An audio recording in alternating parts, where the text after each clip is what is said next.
Eu acho que as explicações do Tite sobre o momento atual do Flamengo, elas perdem força quando você compara o Flamengo com os outros rivais que têm mais ou menos a mesma vida. Se você comparar em número de jogos, é aquilo que o Mauro falou, o Botafogo fez mais jogos.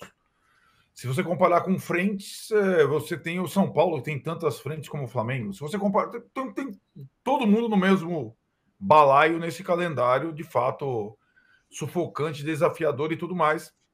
E o que parece que o Flamengo chegou no momento mais importante, no mês do Trajano, do agosto louco, que já estava previsto no calendário desde o início para quem estivesse disputando os três campeonatos, chegou despreparado em todos os aspectos.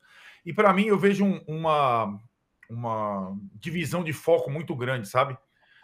A questão da direção e a obsessão pela questão do estádio, a campanha para a eleição do sucessor e tudo mais, eu acho que tiraram um pouco o foco da questão principal, que é o time de futebol. E o time de futebol do Flamengo tinha desafios para esse momento, tem lacunas no elenco, está vendendo jogadores, não contratou ainda nenhum. E aí, é como o Mauro falou, em relação à comissão técnica, tem situações que são de responsabilidade exclusiva de uma comissão técnica que chegou no ano passado justamente para antecipar situações, problemas, calendário, pré-temporada. O Flamengo foi fazer pré-temporada fora do país, lembra? E encarou o estadual para ganhar, como queria a diretoria, quando o Botafogo nunca encara o estadual dessa forma. O Botafogo fracassa redondamente estadual e não fica sequela. Você já percebeu isso? Não fica sequela imediata. O Botafogo está levado estadual como o Atlético Paranaense. E num calendário desse, faz até porque esse ano tinha pré-Libertadores, como também lembrou mal. E o Botafogo tem uma situação, trazendo que eu acho que vai além dos estrangeiros, que é a boa captação de jogadores desde o início dessa turma Textor aí. E o Textor não tem nada a ver com isso, a não ser empregar e contratar bons profissionais, que é o mapeamento do mercado com jogadores nem tão conhecidos, fora exceções, como o Luiz Henrique, como o Almada, mas jogadores muito jovens e fortes fisicamente, capazes de suportar essa maratona. Vai ter lesão? Vai, já tiveram duas sérias, o Juca lembrou, Júnior Santos e Eduardo. Mas o time do Botafogo, fisicamente, não há comparação com o outro no Brasil. Não há comparação. E isso é trabalho não só da comissão do Arthur Jorge, como da seleção de jogadores, especificamente. Então, quando você vê dois times, eu sei que o intervalo do jogo do Flamengo com o Botafogo, o Flamengo teve menos dias. E é errado, teve menos. Assim como o São Paulo teve menos que o Palmeiras. O São Paulo não definhou fisicamente no Allianz Parque. O Flamengo está definhando fisicamente. É uma coisa inacreditável. Fisicamente é o time mais despreparado do país para esse momento. E o Botafogo, o contrário. Eu acho que esse duelo da quarta-feira vai sobrar só um mesmo, Trajano. Ele vai defrontar dois times que têm as suas semelhanças de projeto. Vai ficar só um, o outro vai ficar só com o brasileiro, mas quem ficar só com o brasileiro tem boas chances desse brasileiro, em que o Fortaleza brilha. Flamengo vai perdendo força na frente tripla. Botafogo e Palmeiras, o Palmeiras tentando um tricampeonato inédito, seria um baita de um prêmio de consolação, entre aspas, se o Palmeiras cair fora da Libertadores, e o Botafogo tentando o primeiro título de pontos corridos.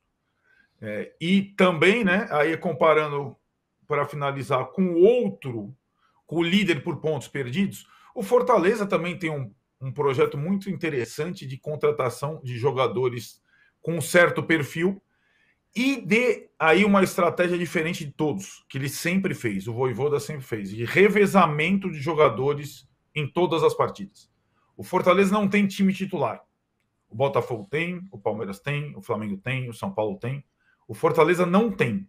Então, quando o Fortaleza entra em campo, você fala, tá sempre o titular, mas ele troca 5 ou 6 em cada jogo. E aí, Danilão, para você, como tem estrela o tal do Breno Lopes, hein, cara? O Breno Lopes, velho, o cara fez aquele gol no Maracanã, parecia que era a única coisa que ele fez na vida. foi totalmente importante na reta final do Palmeiras no ano passado para atropelar com o Endrick na frente. Foi muito importante. Fez os gols decisivos do Palmeiras. Xingou a torcida. Xingou a torcida. Aliás, xingou a torcida do Bragantino também, saiu lá tal. Mas está fazendo gols decisivos de novo. É incrível, é um jogador que tem evidentes limites, mas tem uma estrela e tem sido... E Arnaldo, ele entrou aos 30 e tantos minutos, né, Danilo? Ele entrou no finalzinho do jogo, impressionante. É isso. E ele guarda, e ele faz o gol. Sempre lá, escapa e faz o gol. Aqui, Danilo. Antes de Danilo, peraí, já que foi citado, João Textor. Informo a todos que uma demolidora reportagem de Lúcio de Castro, publicado no ICL Notícias, trará, no mínimo, de sabores sérios a figura de João Textor. Tá no ar já, eu li hoje de manhã. Isso, ligado a oligarcas russos. Temos Berezovskis de volta ao futebol brasileiro. Boa. Muito bem. Mais, né, toda a trajetória dele, dos negócios antes de entrar no futebol. Assim, a matéria é demolidora, feita pelo melhor repórter do Brasil, Lúcio de Castro. Né? E o detalhe, né? Obviamente já tem aí os bobos, os biltres, né? Não, essa matéria é porque o Botafogo ganhou de 4-1. Quer dizer, o bobalhão de plantão, o idiota, ele fica esperando para falar uma bobagem dessa, como se o Lúcio fosse esperar um resultado de um jogo de futebol para publicar essa matéria, uma matéria dessa importância. E isso vale para prestar atenção na questão das SAFs. Já tivemos o Vasco nessa situação, que o próprio clube tirou do poder a 777.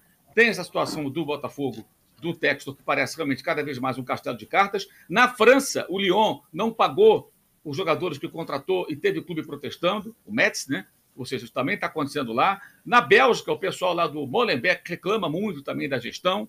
E o pessoal do Crystal Palace torce para que ele saia de lá o quanto antes, embora seja minoritário. Então, cuidado, tá? E não embarque, não seja bobo embarcando em clubismo, achando que a matéria tem a ver com o resultado, tem nada a ver uma coisa com a outra. Foi uma coincidência, talvez para as pessoas tentarem, pelo menos, ficar um pouco sintonizadas com a realidade. E parabéns ao Lúcio pela excepcional matéria. Uma reportagem dessa...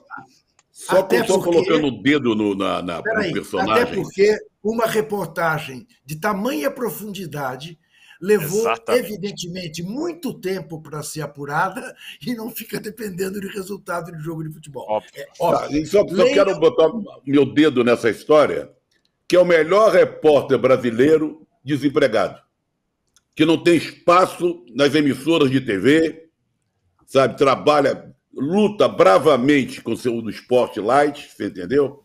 É um exemplo de trabalho solitário. E por isso que eu tenho muito mais valor do que a gente pensa. E concordo com o Mauro e com o Juca, quando as pessoas pensarem dessa maneira. Uma matéria dessa, feita pelo Lúcio, leva muito tempo. É investigação para muito tempo. E parabéns também para o Lúcio. Falar que esperou o resultado é de um absoluto desconhecimento da profissão, né? Achar que, não, ele apurou ontem à noite e resolveu soltar, porque agora o Botafogo ganhou de 4-1.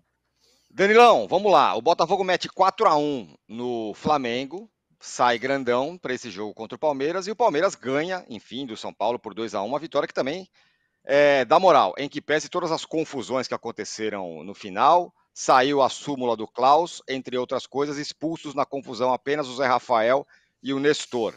E ele explica lá que a confusão começou porque um gandula entrou em campo, começou a provocar todo mundo lá. Também fala da expulsão do João Martins e fala que ele foi ameaçado ou interpelado pelo Anderson Barros no intervalo. Tudo isso disse o Klaus na sua súmula, que saiu agora há pouco.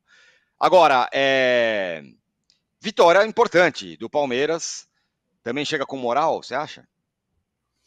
Então, essa vitória é o tipo de vitória que ela vai além dos 3 pontos, né? Claro que o Palmeiras ele precisava desses 3 pontos para continuar na briga do Brasileirão, mas vai muito além disso. E aí, quando você disse em que pese a briga, eu acho, na verdade, até que a briga ela faz parte de um contexto que aumenta a comemoração do Palmeiras no vestiário, porque o Palmeiras vai para o vestiário, você vê os vídeos, você vê o clima do estádio, e quando o Flaco faz o 2-1, o segundo gol, né, o que no final acabou validado, o estádio, antes mesmo do Klaus apitar, o som do estádio era: respeita o maior campeão do Brasil. Isso no microfone mesmo, não é a torcida, o locutor oficial do estádio. Com VAR ou sem VAR, aqui é Palmeiras, e frases desse tipo, antes mesmo do apito final. E por que eu friso essa frase do locutor? Porque criou-se um clima ali de guerra mesmo, que hoje você vê os São Paulinos falando: o Palmeiras sofreu para ganhar dos reservas, foi 12 minutos de acréscimo. Nada disso vai tirar o sentimento do vestiário do Palmeiras ali, dos caras pulando, comemorando, como se fosse um título. E por que isso? Nos últimos 8 jogos, o Palmeiras tem 2 vitórias, sendo uma delas contra o Flamengo, quando o Palmeiras foi eliminado. Então precisava de uma vitória dessa para dar uma mexida, para dar uma confiança de novo no Palmeiras, que o Palmeiras está jogando sem essa confiança há um bom tempo. A última vez que jogou com a confiança, que teve o aplauso e tudo mais, foi quando o Palmeiras caiu para o Flamengo. Então essa vitória ela vai muito além desses 3 pontos. Dá um ânimo, dá um gás para o Palmeiras que fazia um tempo que não precisava, não tinha esse gás. E ontem eu estava no estádio e a frase era: o pacto voltou. Finalmente vencemos desse jeito, porque o palmeirense ele se acostumou a esse tipo de vitória, a esse tipo de situação, essa coisa de contra tudo e contra todos, de culpar. Eu achei, assim, desastroso o Abel não ter falado, desastroso o comportamento do João Martins na beira do gramado, de ter enfrentado o Klaus, entrou dentro do gramado, passou a linha, ficou cara a cara com o Klaus. É assim, um negócio absurdo. Só que o Palmeiras gosta dessa coisa de contra tudo e contra todos. E essa vitória, ela exalta esse sentimento no palmeirense, no grupo e na torcida. Então, assim, não tinha porquê o Abel não falar ontem. A arbitragem, ela, para mim, dá pra gente discutir aqui se o Flaco atrapalhou ou não o Rafael. É um lance 100% interpretativo. Se a mexida do corpo do Flaco para frente, a lá Romário, ela atrapalha ou não o Rafael? Tem gente que jura que sim, tem gente que jura que não.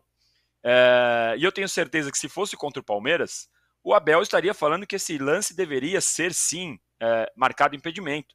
Então eu achei a arbitragem do Klaus, tirando o fato dele ter demorado muito para dar cartão, uma arbitragem boa, normal. Ele demorou muito para dar um cartão, ficou enrolando. O Rafael demorou 9 minutos somando as cobranças de tiro de meta dele. Depois, no segundo tempo, teve a ambulância que entrou no gramado. Teve a verificação do VAR. Como você vai reclamar de 11 minutos de acréscimo? Não tem como reclamar. Talvez tenha sido pouco 11 minutos de acréscimo diante de tudo que aconteceu no segundo tempo e diante de toda a cera que o São Paulo fazia desde o começo do jogo. Depois até o São Paulo percebeu que dava para ganhar o jogo. Quando colocou a força máxima, chegou 2 ou 3 vezes com possibilidade de fazer o gol. O São Paulo demorou para perceber que poderia aproveitar isso. E aí o Palmeiras fez o gol no último lance. O clima no estádio, como eu disse, foi parecendo que o Palmeiras tinha sido campeão. O clima no vestiário também foi. E eu acho até que essa briga, esse ambiente todo, ela ajuda o Palmeiras a sair com um alimento que esse time gosta, que é o contra tudo e contra todos. A questão é, o Botafogo, horas depois, enfiou 4 no Flamengo. Quem chega com mais confiança para esse jogo? É curioso como os dois eles chegam absolutamente confiantes, só que com a diferença que o Botafogo está com 2-1, que conseguiu no placar, no jogo de ida. Então, ontem realmente foi, como eu disse, foi um jogo que parecia que os palmeirenses estavam comemorando o título, porque fazia um bom tempo que o torcedor e o time precisavam dessa vitória ontem, como foi no Allianz Parque, Tirone.